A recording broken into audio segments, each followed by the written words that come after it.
Welcome to T-SAT. ఈరోజు మనం జీవశాస్త్రంలో భాగంగా జ్ఞానేంద్రియాలు అనే అంశం గురించి నేర్చుకుందాం. ప్రధానంగా మనకి మానవుడికి యొక్క జ్ఞానేంద్రియాలు అనేటువంటివి 5. అవి కన్ను, ముక్కు, నాలుక, చెవి మరియు చర్మము. ఇవి 5 రకాల జ్ఞానేంద్రియాలు అనేటువంటివి మానవుడి లోపల ఉండేటువంటి.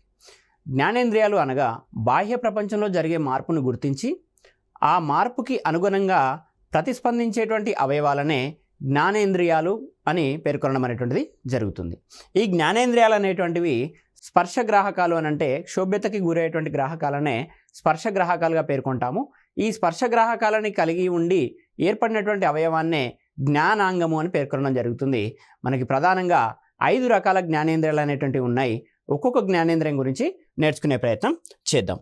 ముందుగా మనము మానవుని యొక్క కన్ను గురించి చూద్దాం. మానవుని యొక్క కన్ను నిర్మాణం అనేటువంటిది ఈ పటం ద్వారా మనము చూడవచ్చు.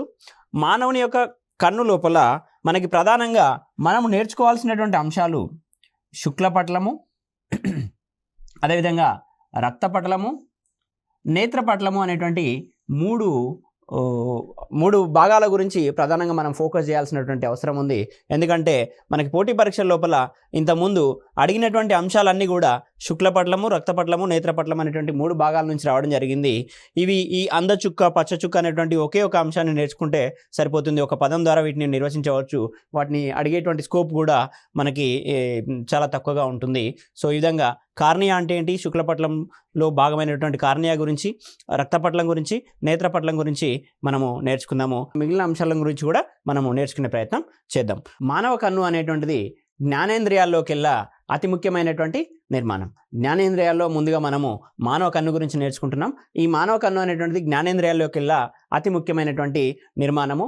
మానవుడు వంటి క్షీరదాల లోపల మనము అంటే 2 కళ్ళతో ఒకే ఒక వస్తువును చూడడం అనేటువంటి జరుగుతుంది. ఈ రకమైనటువంటి దృష్టిని బైనాక్యులర్ దృష్టి లేదా బైనాక్యులర్ విజన్ అని పేర్కొనడం జరుగుతుంది. బైనాక్యులర్ దృష్టి లేదా బైనాక్యులర్ విజన్ అని పేర్కొనడం జరుగుతుంది. పక్షుల లోపల మనకి టెలిస్కోపిక్ దృష్టి అనేటువంటిది ఉంటుంది. టెలిస్కోపిక్ దృష్టి అని అంటే ఆకాశంలో ఎక్కడో ఎగురుతూ భూమిపై ఉన్నటువంటి చిన్న చిన్న వస్తువులను కూడా అవి చూడగలుగుతాయి. ఆ రకమైనటువంటి దృష్టిని మనము టెలిస్కోపిక్ దృష్టి అని పేర్కొనడం జరుగుతుంది. సో ఈ విధంగా మానవుని లోపల బైనాక్యులర్ విజన్ అనేటువంటిది ఉంటుంది. పక్షుల లోపల టెలిస్కోపిక్ దృష్టి అనేటువంటిది ఉంటుంది. సో ఒక జీవికి ఉన్నటువంటి 2 కళ్ళతో ఒక కన్నుతో ముందు భాగాన్ని, మరో కన్నుతో వెనుక భాగాన్ని చూడగలిగినటువంటి జీవి అనేటువంటిది ఒకటి ఉంది. మనకి కాంపిటేటివ్ ఎగ్జామ్లో అడిగేటువంటి ఆస్కారం ఉంది. గుర్తుంచుకోండి, మనకి కెమిలియాన్ అని అంటాం, ఊసరవెల్లి అని అంటాం. ఊసరవెల్లిలో ఉన్నటువంటి 2 కళ్ళతో ఒక కన్నుతో ముందు భాగాన్ని, మరో కన్నుతో ఒకటేసారి వెనుక భాగాన్ని చూడగలదు. అంటే మనం ఇక్కడ ఉన్నట్లయితే మనము 2 కళ్ళని ఒకేసారి ఇట్లా ఈ విధంగా తిప్పగలము. కానీ ఊసరవెల్లిలో మాత్రము ఒక కన్నును ముందు వైపు చూస్తూ మరో కన్నుని వెనుక వైపు చూసే విధంగా ఏర్పాటు ఉంటుంది. అది ఊసరవెల్లి అనేటువంటి విషయాన్ని గుర్తుపెట్టుకోండి. సో నెక్స్ట్ మనం ఇంకా మానవ కన్ను గురించి కనుక చూసినట్లయితే కంటి లోపల మనకి అశ్రు గ్రంథులు అనేటువంటివి ఉంటాయి. వీటిని మనము లాక్రిమల్ గ్రంథులు అని పేర్కొనడం జరుగుతుంది. అశ్రు గ్రంథులు లేదా లాక్రిమల్ గ్రంథులు, వీటిని కన్నీటి గ్రంథులు అని కూడా పేర్కొనడం జరుగుతుంది. ఇవి కన్నీటిని ఉత్పత్తి చేస్తాయి. ఈ కన్నీటిని ఉత్పత్తి చేయడంలో ఉన్నటువంటి ప్రధానమైన విధి ఏంటంటే కన్ను అనేటువంటిది ఎప్పుడు కూడా తడిగా ఉండాలి. కన్ను అనేటువంటిది ఎప్పుడు కూడా తడిగా ఉండాలి. కంటి లోపల ఉండేటువంటి నిర్మాణమైన కంజక్టివాకి ఆ తడితనమైనటువంటిది ఉండాలి. లేకపోతే పొడిబారినట్టయితే అంధత్వం అనేటువంటిది ఏర్పడుతుంది. కాబట్టి అశ్రు గ్రంథులు అనేటువంటివి కన్నిటిని ఉత్పత్తి చేస్తూ తడిగా ఉంచేటువంటి ప్రయత్నం చేస్తూ ఉంటాయి. అదేవిధంగా ఈ అశ్రు గ్రంథులు విడుదల చేసేటువంటి కన్నిటి లోపల మనకి ఇవి అధిక గాఢతని కలిగి ఉంటాయి. అంటే వీటి యొక్క కాన్సన్ట్రేషన్ అనేటువంటిది అధికంగా ఉండి ఏవైనా సూక్ష్మజీవులు కంటి లోపలికి చేరితే ఆ సూక్ష్మజీవుల్ని చంపేటువంటి ఏర్పాటు కూడా ఈ అశ్రు గ్రంథుల ద్వారా ఉంటుంది.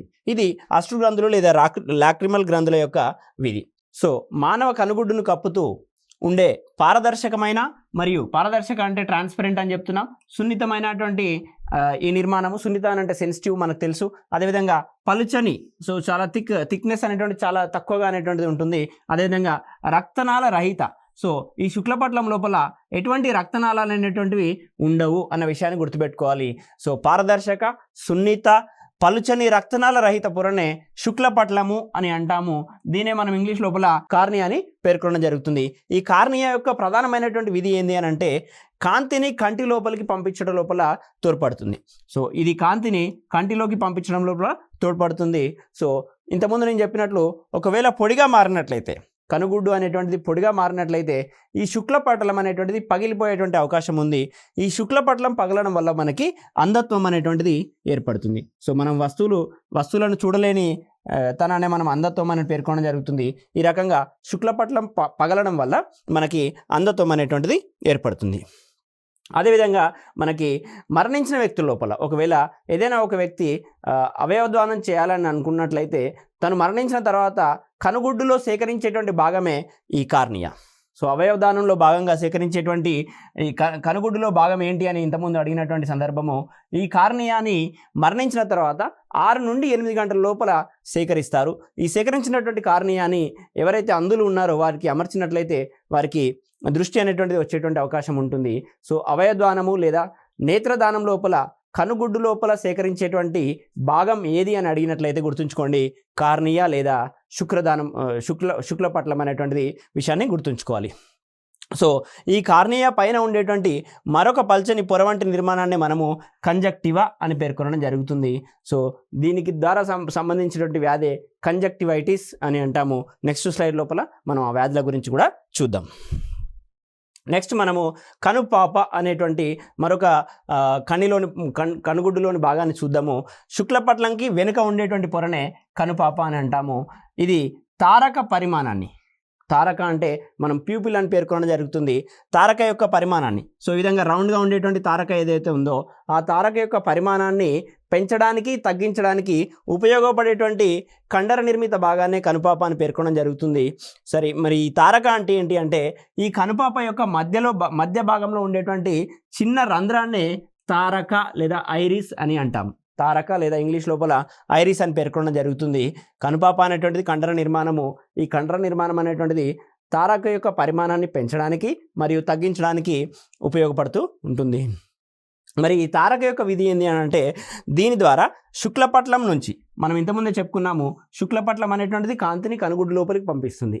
శుక్లపటలం నుంచి వస్తున్నటువంటి కాంతిని ఈ తారక అనేటువంటిది తర్వాతి నిర్మాణమైనటువంటి స్ఫటిక కటకం పైన పడేటట్లుగా ఈ తారక లేదా ప్యూపిల్ అనేటువంటిది పనిచేస్తుంది. ముందుగా కాంతి అనేటువంటిది శుక్లపటలం పైన పడుతుంది. ఈ శుక్లపటలం వెనుక ఉన్నటువంటి పొరనే కనుపాప అంటాం. ఈ కనుపాప అనేటువంటిది కండర నిర్మాణము. ఈ కండర నిర్మాణం మధ్య భాగంలో ఉన్నటువంటి దాన్ని తారక అని అంటాము. ఈ తారక ద్వారా వెలుతురు లేదా కాంతి అనేటువంటిది తర్వాత ఉన్నటువంటి నిర్మాణమైన స్ఫటిక కటకము, దాన్నే మనము లెన్స్ అని పేర్కొనడం జరుగుతుంది.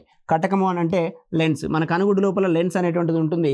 ఈ లెన్స్ పైన ఈ వెలుతురు తారక ద్వారా పడేటువంటి అవకాశాలు ఉన్నాయి. ఇంకా మనకి ఈ తారక యొక్క మరొక ప్రధానమైనటువంటి విధి ఏంటి అని అంటే ఇది మానవుల లోపల విభిన్నతను కలిగి ఉంది. అంటే ఒక మనిషి యొక్క ఐరిస్ మరొక మనిషి యొక్క ఐరిస్ అనేటువంటిది భిన్నత్వాన్ని కలిగి ఉంటుంది. కాబట్టి ఆధార్ వంటి గుర్తింపు కార్డుల ప్రక్రియలో కంటిలోని ఐరిస్ని ఫోటో తీసి గుర్తింపు కోసం అనేటువంటిది ఉపయోగిస్తారు. ఈ రకంగా ఆధార్ కార్డు తీసుకునేటప్పుడు మనం ఫోటో దిగడం అనేటువంటి జరుగుతుంది. ఆ ఫోటోని పర్టికులర్గా కనుగుడ్డు లోపల ఫోటో తీయడం అనేటువంటి జరుగుతుంది. మరి కనుగుడ్డు లోపల ఫోటో తీస్తున్నప్పుడు ఏ భాగాన్ని ఫోటో తీస్తున్నారు అనేటువంటి అవకాశం ఉంది. ఆధార్ అనేటువంటిది మరి మనకు అత్యంత ఆవశ్యకమైనటువంటి ఐడెంటిటీ కార్డు కాబట్టి కనుగుడ్డు లోపల తీసేటువంటి ఆ భాగం ఏంటి అని అడిగేటువంటి అవకాశాలు ఉన్నాయి. గుర్తుంచుకోండి, ఐరిస్. నేత్రదానం లోపల కనుగుడ్డులో ఉపయోగపడే భాగం ఏది అని అంటే కార్నియా లేదా శుక్లపటలం అనే విషయాన్ని గుర్తుంచుకోండి. ఆధార్ వంటి గుర్తింపు కార్డు ప్రక్రియలో ఫోటో తీసేటువంటి కనుగుడ్డులోని భాగం ఏది అని అంటే ఐరిస్ అనే విషయాన్ని గుర్తుంచుకోండి. ఈ రకమైనటువంటి ప్రశ్నలే మనకి పోటీ పరీక్ష లోపల అధికంగా వస్తున్నాయి.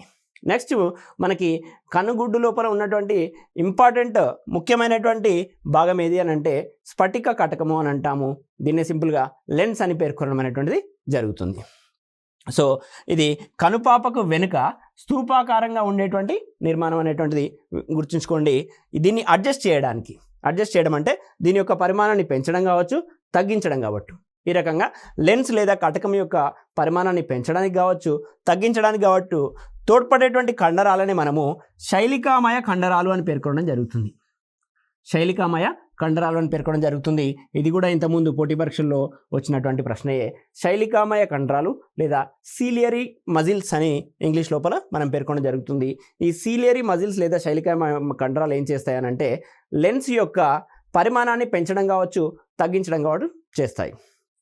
ఈ రకంగా పరిమాణాన్ని పెంచడం ద్వారా, తగ్గించడం ద్వారా మనకి కటక వ్యాసము మరియు కేంద్రీకృత శక్తి లోపల ఫోకల్ పవర్ అని అంటాం. కేంద్రీకృత శక్తి అని అంటే ఫోకల్ పవర్ అని అంటాము. అదేవిధంగా కటక వ్యాసము అని అంటాము, అంటే రేడియస్ అని అంటాము. రేడియస్ని మార్చడం ద్వారా మనకు కంటిలోకి కాంతి ప్రవేశించే మార్గాన్ని మరియు ప్రతిబింబం ఏర్పడేటువంటి మార్గాన్ని సులభతరం చేస్తుంది స్ఫటిక కటకానికి అనుసంధానంగా ఉండేటువంటివి శలికామయ కండరాలు లేదా సిలియరీ మజిల్స్ అనేటువంటి విషయాన్ని గుర్తుంచుకోండి. సో నెక్స్ట్ మనకి ఇప్పటివరకు మనం శుక్లపట్లము దాని వెనకాల ఉన్నటువంటి భాగాల గురించి నేర్చుకోవడం జరిగింది. నెక్స్ట్ మనం రక్తపట్లం అనేటువంటి అంశాన్ని చూసినట్లయితే దీని లోపల కేవలం కొంత సంఖ్యలో రక్తనాళాలు అనేటువంటివి ఉంటాయి. సింపుల్గా గుర్తుపెట్టుకోండి, రక్తపట్లం లోపల రక్తనాళాలు అనేటువంటివి ఉంటాయి. అదేవిధంగా ఆ తర్వాత ఉన్నటువంటి మరొక ముఖ్యమైన భాగము నేత్రపట్లం. ఈ నేత్రపట్లం లోపల రాడ్ కణాలు లేదా కోన్ కణాలు అనేటువంటివి చాలా దగ్గరగా మరి సుమారుగా 14 కోట్ల వరకు ఉంటాయి. మానవుని కన్ను లోపల మనకి రాడ్ కణాలు లేదా కోన్ కణాలు, వీటిని మనం రాడ్స్ మరియు కోన్స్ అని పేర్కొనడం జరుగుతుంది. ఇవి దాదాపుగా 14 కోట్లుగా ఉంటాయి. మరి ఈ రాడ్ కణాలు కోన్ కణాల యొక్క నిష్పత్తిని కనుక చూసినట్లయితే 15:1. సో మొత్తంగా 16 కణాలు ఉంటే అందులో 15 కణాలు రాడ్లు మరియు ఒక కణం కోన్ అనేటువంటిది గుర్తుపెట్టుకోండి. 15:1 అనేటువంటిది రాడ్లు మరియు కోన్ల నిష్పత్తి. ఇది అడిగేటువంటి అవకాశం ఉంది. చూడండి, ఇక్కడ 14 కోట్ల రాడ్ కణాలు మరియు కోన్ కణాలు ఉన్నాయనంటే ఎంత చిన్నటువంటి నిర్మాణాలు గుర్తుంచుకోండి. అదేవిధంగా మనము ఈ రాడ్ కణాలు లేదా కోన్ కణాల గురించి ఒక్కొక్క దాని గురించి నేర్చుకుందాము. దానిలో ముందుగా మనం దండ కణాలు, ఈ రాడ్ కణాలనే దండ కణాలు అని అంటాము. ఈ రాడ్ కణాలు ఉత్పత్తి చేసే పదార్థమే రోడాప్సిన్. రాడ్ కణాలు రోడాప్సిన్ అన్న విషయాన్ని గుర్తుంచుకోండి. ఇది మనకి విజువల్ పర్పుల్ని ఉత్పత్తి చేయను. ఈ రోడాప్సిన్నే మనం విజువల్ పర్పుల్ అని కూడా అంటాము. సో రెటినాపై కాంతి పడినప్పుడు రోడాప్సిన్ ఏర్పడి, ఎప్పుడైతే రెటినా పైన కాంతి పడుతుందో ఆ రెటినా పైన కాంతి పడ్డప్పుడు రోడాప్సిన్ ఏర్పడి వెంటనే విచ్ఛిన్నం అవుతుంది. సో ఈ రాడ్ కణాలు అనేటువంటివి మనకి వెలుతురు లోపల వస్తువులను చూడడానికి ఉపయోగపడవు. కేవలము రాత్రిపూట మాత్రమే ఇవి ఉపయోగపడతాయి. రాత్రిపూట మనకి అన్ని వస్తువులు కూడా బూడిద రంగులో కనపడేటువంటి అవకాశము ఈ దండ కణాల వల్లనే కలుగుతుంది. సో ఇవి రంగులను గుర్తించలేవు. రోడాప్సిన్ ఏర్పడి వెంటనే విచ్ఛిన్నమైంది కాబట్టి రంగులను గుర్తించలేవు. కావున చీకటి సమయంలో చూడడానికి ఈ రాడ్ కణాలు అనేటువంటివి తోడ్పడడం జరుగుతుంది. ఈ రకంగా చీకటిలో ఒక వస్తువు యొక్క రంగు కేవలం బూడిద రంగు అని చెప్పినాము. చీకటి లోపల మనం వస్తువులను చూడగలిగినటువంటి జీవులనే నిశాచర జీవులు అని చెప్పడం జరుగుతుంది. ఆ నిశాచర జీవులు చీకటిలో చూడగలిగినటువంటి దృష్టినే నిశాచర దృష్టి లేదా స్కోటోపిక్ విజన్ అని పేర్కొనడం జరుగుతుంది. ఇక్కడ మనం ఏం చెప్తున్నామనంటే రాడ్ కణాలు అనేటువంటివి చీకటిలో వస్తువులను చూడడానికి ఉపయోగపడతాయి.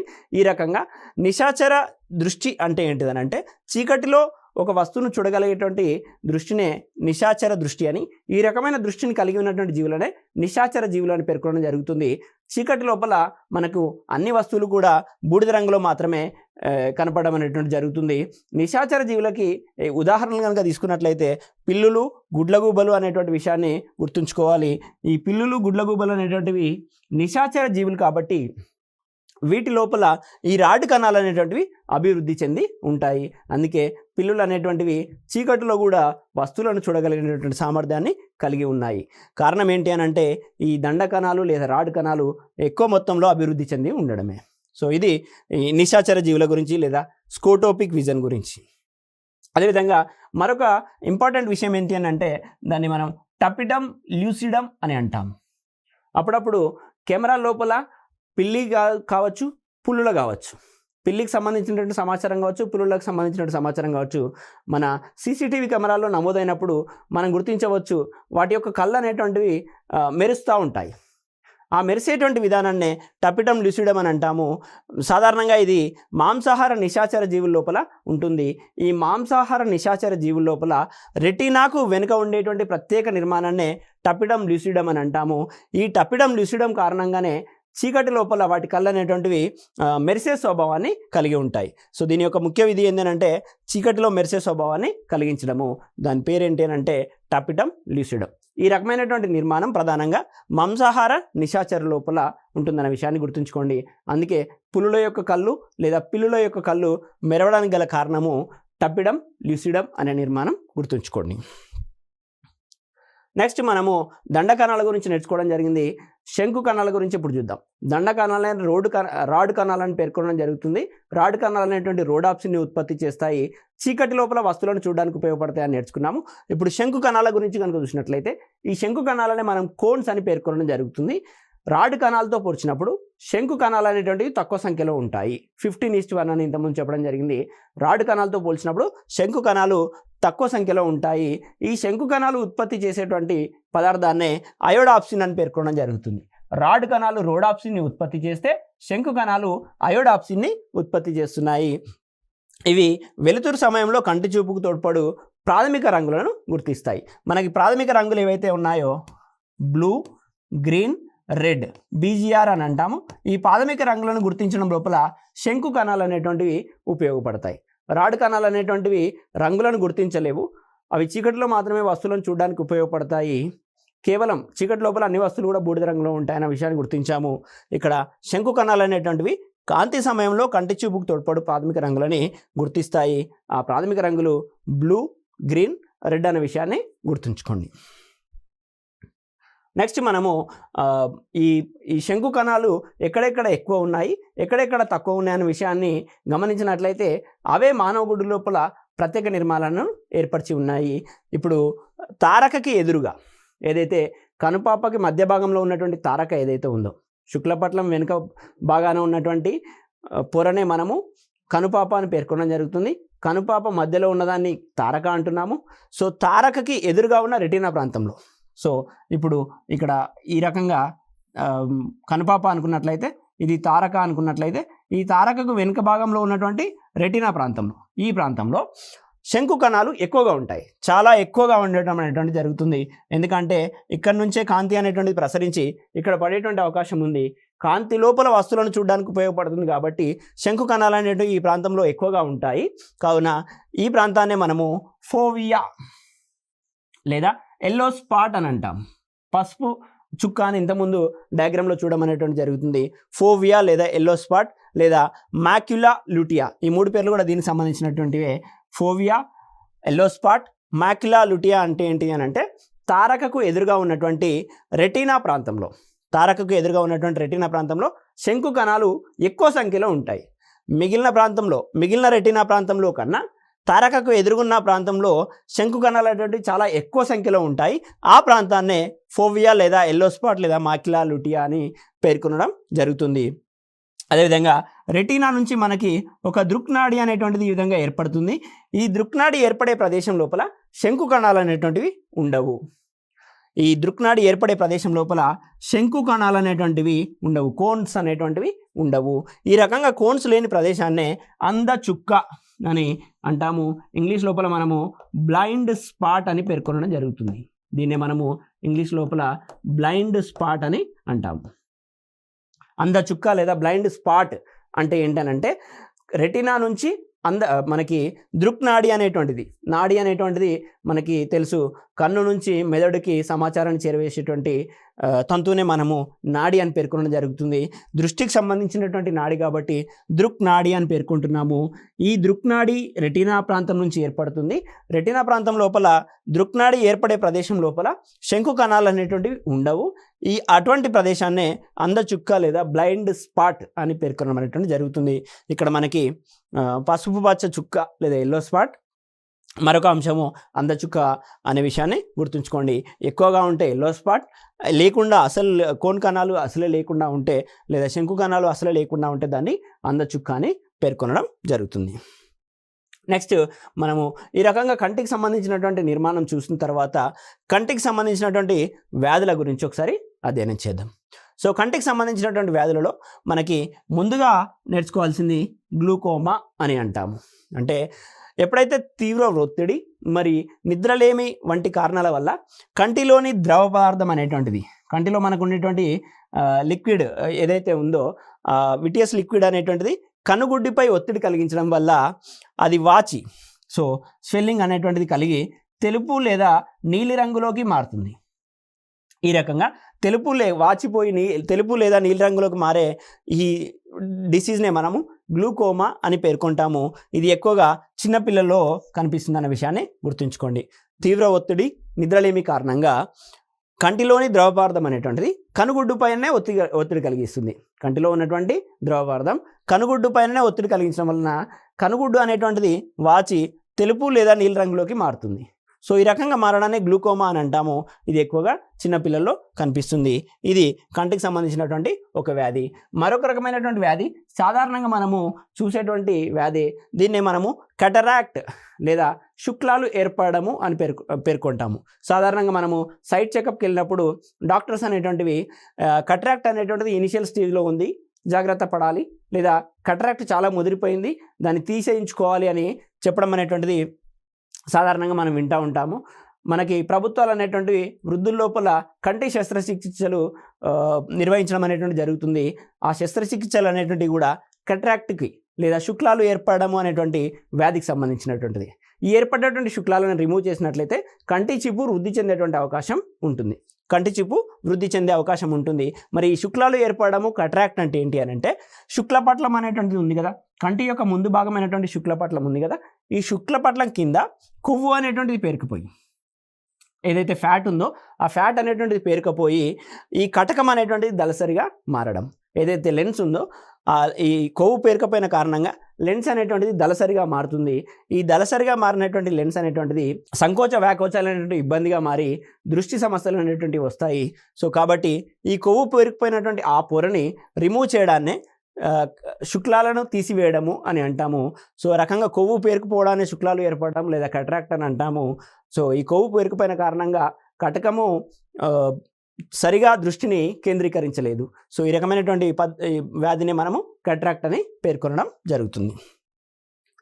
నెక్స్ట్ మనం చూసినట్లయితే ఇంతకుముందే చెప్పాను, కంజక్టివైటిస్ అని అంటాము. సో ఇది ఒక వైరస్ వ్యాధి. సో ఇది పర్టికులర్గా ఎడినో వైరస్ వల్ల కలుగుతుంది. కళ్ళ కలక అని అంటాము. సో ఈ కళ్ళ కలక లోపల కళ్ళ కలక కలిగినప్పుడు చూడడానికి ఇబ్బందులు ఏర్పడతాయి. కనుగుడ్డు అనేటువంటిది ఎరుపు రంగులోకి మారుతుంది. సో ఎప్పుడైతే ఈ కనుగుడ్డు ఎరుపు రంగులోకి మారిన వ్యక్తులని దగ్గర సంచరించిన కారణంగా వేరొక వ్యక్తులకు కూడా ఈ వైరస్ వ్యాపించి కళ్ళ కలక అనేటువంటిది రావడం అనేటువంటి జరుగుతుంది. సాధారణంగా కళ్ళలోకి చూసినప్పుడు మనకి వస్తుందని మనం సాధారణంగా వింటూ ఉంటాము. సో అది ఈ రకమైనటువంటి వ్యాధి, కళ్ళ కలక ఎడినో వైరస్ వల్ల కలుగుతుందన్న విషయాన్ని గుర్తుంచుకోండి. ఇది ఒక అంటువ్యాధి అనే విషయాన్ని కూడా గుర్తుంచుకోండి. నెక్స్ట్ మనకున్నటువంటి మరొక వ్యాధి అస్టిగ్మాటిజం అని అంటాం. దీన్నే అస్టిగ్మాటిజం అని అంటాము. ఈ అస్టిగ్మాటిజం లోపల ఈ కార్నియా ఏదైతే ఉందో ఈ కార్నియా అనేటువంటిది వంపు తిరగడం జరుగుతుంది. దీన్ని నివారించడానికి మనము సిలిండ్రికల్ లెన్స్ అనేటువంటిది వాడాలి. స్తూపాకార కటకము లేదా సిలిండ్రికల్ లెన్స్ అనేటువంటిది వాడాలి. ఈ రకమైనటువంటి వ్యాధి అస్టిగ్మాటిజం. నెక్స్ట్ మనకున్నటువంటి మరొక కంటి సంబంధిత వ్యాధి స్ట్రాబిస్మస్ అని అంటాము. సో దీన్ని తెలుగు లోపల మెల్లకన్ను అని అంటాము. ఈ మెల్లకన్ను గల కారణం ఏంటి అని అంటే, కంటి యొక్క కండరాలు అనేటువంటివి పరిమాణానికి మించి పెరగడం వల్ల ఏర్పడుతుంది. కనుగుడ్డు అనేటువంటిది కండరాల లోపల ఇమిడి ఉంటుంది. సో ఆ కంటికి సంబంధించినటువంటి కండరాలు అనేటువంటివి పరిమాణానికి మించి పెరగడం వల్ల కనుగుడ్డు యొక్క పొజిషన్ అనేటువంటి స్థానం అనేటువంటిది అటువైపు కానీ ఇటువైపు కానీ మారేటువంటి అవకాశం ఉంటుంది. ఆ రకంగా మారిన కారణంగా రెండు కనుగుడ్లు ఒకే దిశలో ఉండాల్సినవి వేర్వేరు దిశలో చూస్తూ ఉంటాయి. ఆ రకమైనటువంటి వ్యాధిని మనం మెల్లకన్ను అని అంటాము. స్ట్రాబిస్మస్ అని కూడా పేర్కొనడం జరుగుతుంది. నెక్స్ట్ మనం చూసినట్లయితే మరొక ఇంపార్టెంట్ కంటికి సంబంధించినటువంటి వ్యాధుల గురించి చూద్దాము. సో ప్రెస్ బయోపియా అని అంటాము. ఈ ప్రెస్ బయోపియా కన్నా ముందు మనం నేర్చుకోవాల్సినటువంటి రెండు రకాల వ్యాధులు మయోపియా లేదా హైపర్ మెట్రోపియా అని అంటాము. ఈ హైపర్ మెట్రోపియా లేదా మయోపియా అంటే ఏంటో ఒకసారి చూద్దాం. ఈ మయోపియానే మనము హస్వ దృష్టి లేదా షార్ట్ సైటెడ్నెస్ అని అంటాము. అదేవిధంగా ఈ హైపర్ మెట్రోపియానే మనము లాంగ్ సైటెడ్నెస్ అని అంటాము. దీన్నే మనము దీర్ఘ దృష్టి అని పేర్కొనడం జరుగుతుంది. మయోపియానే షార్ట్ సైటెడ్నెస్, హస్వ దృష్టి అని అంటాము. అదేవిధంగా హైపర్ మెట్రోపియాని లాంగ్ సైటెడ్నెస్ లేదా దీర్ఘ దృష్టి అని పేర్కొనడం జరుగుతుంది. ఈ మయోపియా లేదా షార్ట్ సైటెడ్నెస్ లోపల దగ్గరగా ఉన్నటువంటి వస్తువులు అనేటువంటివి కనిపిస్తూ ఉంటాయి, నియర్ ఆబ్జెక్ట్స్ అనేటువంటివి కనిపిస్తూ ఉంటాయి. కానీ ఫార్ ఆబ్జెక్ట్స్ అనేటువంటివి కనపడవు. ఫార్ ఆబ్జెక్ట్స్ అంటే దూరంగా ఉన్న వస్తువులు ఏవైతే ఉన్నాయో ఆ దూరంగా ఉన్న వస్తువులు అనేటువంటివి షార్ట్ సైటెడ్నెస్ లేదా మయోపియా లోపల కనపడవు. అదేవిధంగా హైపర్ మెట్రోపియాలా కనుక చూస్తున్నట్లయితే మనకి దూరంగా ఉన్న వస్తువులు కనిపిస్తాయి కానీ దగ్గరగా ఉన్న వస్తువులు అనేటువంటివి కనపడవు అనే విషయాన్ని గుర్తుంచుకోండి. మరొకసారి చెప్తున్నాను, మయోపియా అనగా షార్ట్ సైటెడ్నెస్, దీన్నే హస్వ దృష్టి అని అంటాము. అంటే హస్వ దృష్టి లేదా షార్ట్ సైటెడ్నెస్ అని అంటే దగ్గరగా ఉన్నటువంటి వస్తువులు అనేటువంటివి కనిపిస్తాయి కానీ దూరంగా ఉన్నటువంటి వస్తువులు కనపడవు, ఫార్ ఆబ్జెక్ట్స్ అనేటువంటి కనపడవు. హైపర్మెట్రాపియాలో లేదా లాంగ్ సైటెడ్నెస్ లేదా దీన్నే దీర్ఘదృష్టి అని అంటాము. ఈ దీర్ఘదృష్టి లోపల మనకి దగ్గరగా ఉన్నటువంటి ఆబ్జెక్ట్స్ అనేటువంటివి కనపడవు. సాధారణంగా మనము వృద్ధాప్యంలోకి చేరుతున్నప్పుడు ఈ దీర్ఘదృష్టి అనేటువంటి సర్వసాధారణంగా కనిపిస్తూ ఉంటుంది. మనకి దగ్గరగా ఉన్న ఆబ్జెక్ట్స్ అనేటువంటివి కనపడవు. అప్పుడు కొందరు పుస్తకాన్ని ఇలా దూరంగా పెట్టుకొని చదవడం అనేటువంటిది అబ్జర్వ్ చేస్తూ ఉంటాము. ఆ రకమైనటువంటి వ్యాధినే హైపర్మెట్రోపియా లేదా లాంగ్ సైటెడ్నెస్ లేదా దీర్ఘదృష్టి అని అంటాము. దగ్గర ఉన్న వస్తువులు కనపడవు కానీ దూరంగా ఉన్నటువంటి వస్తువులు కనిపిస్తూ ఉంటాయి. సో ఇది మయోపియా మరియు హైపర్మెట్రోపియాకి సంబంధించినటువంటి సమాచారము.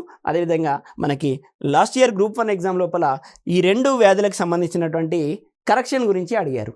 ఇప్పుడు సాధారణంగా మయోపియా అనేటువంటి వ్యాధి వచ్చినట్లయితే మనం లెన్స్ని పెట్టుకోవాల్సి వస్తుంది. అదేవిధంగా హైపర్మెట్రోపియా కూడా లెన్స్ని వాడాల్సినటువంటి అవసరం ఉంటుంది. మరి మయోపియా లోపల ఏ రకమైనటువంటి లెన్స్ని వాడాలి, హైపర్మెట్రోపియా లోపల ఏ రకమైనటువంటి లెన్స్ని వాడాలి? సాధారణంగా మన కనుగుడ్డు లోపల ఉండేటువంటి లెన్స్ అనేటువంటిది ఈ రకంగా ఉంటుంది. ఇక్కడ మయోపియా అని చెప్పాము, నియర్ ఆబ్జెక్ట్స్ అనేటువంటివి కనపడట్లేవు అని చెప్పాము. దగ్గరున్న వస్తువులు అనేటువంటివి కనపడట్లేవు. దగ్గరున్న వస్తువులు కనపడట్లేవు అని అంటే ఇక్కడ ఉన్నటువంటి ఒక వస్తువు అనేటువంటిది కనపడట్లేదు. అంటే ఈ వస్తువు ద్వారా వచ్చినటువంటి లెన్స్ అనేటువంటివి ఇక్కడ కార్నియా పైన కేంద్రీకృతం కావాలి. కార్నియా పైన కేంద్రీకృతం కావాలి. ఇక్కడ ఈ విధంగా లెన్స్ ఉంటే ఇక్కడ మనకి ఇది కార్నియా అనుకున్నట్లయితే, సో మనకి దగ్గర ఉన్న ఆబ్జెక్ట్స్ కారణంగా ఈ రకంగా లెన్స్ అనేటువంటివి కంటికి దూర ప్రాంతంలో మనకి కలిసిపోవడం అనేటువంటిది జరుగుతుంది. సో వీటిని మనము ముందుకు తీసుకురావాల్సినటువంటి అవసరం ఉంటుంది. మయోపియా లోపల కాన్వెక్స్ లెన్స్ని వాడి మన కేంద్రీకృతం అనేటువంటిది రెటీనా పైన చేస్తాం, కరెక్షన్ అనేటువంటిది రెటీనా పైన చేస్తాము. అదేవిధంగా హైపర్మెట్రోపియా లోపల లాంగ్ సైటెడ్నెస్ లోపల మనకి కాన్కేవ్ లెన్స్ని వాడి మనం కరెక్షన్ అనేటువంటిది చేయడం జరుగుతుంది. ఇక్కడ నియర్ ఆబ్జెక్ట్స్ అనేటువంటివి కనపడవు, ఫార్ ఆబ్జెక్ట్స్ అనేటువంటివి కనపడుతున్నాయి. దూరంగా ఉన్నటువంటి ఆబ్జెక్ట్స్ అనేటువంటివి కనపడుతున్నాయి అనే విషయాన్ని గుర్తుపెట్టుకోండి. ఇవి ఈ 2 రకాలైనటువంటి డిసీజెస్, మరి వాటికి సంబంధించినటువంటి కరెక్షన్. ఈ 2 రకాల డిసీజెస్ కలిస్తేనే మనకి ప్రెస్ బయోపియా అని అంటాము. వయసు పెరుగుతున్న కొలది కొందరిలో నేత్రానుగుణ్యత అనేటువంటి కోల్పోవడం జరుగుతుంది. నివారణకి బైఫోకల్ లెన్స్ని వాడతాం మనం. ఇక్కడేమో కాన్వెక్స్ లేదా కాన్కేవ్ వాడతాము. ఈ 2 రకాల డిసీజెస్ కలిసి ఉన్నాయి కాబట్టి బైఫోకల్ లెన్స్ లేదా ద్వినాభి కటకాన్ని వాడి ప్రెస్ బయోపియాని నివారించడం అనేటువంటిది జరుగుతుంది. ఇది జ్ఞానేంద్రియాల్లో మానవ కన్నుకు సంబంధించినటువంటి సమాచారం. మిగిలిన జ్ఞానేంద్రియాల గురించి మరో క్లాస్లో మనం నేర్చుకుందాం. Thank you one and all.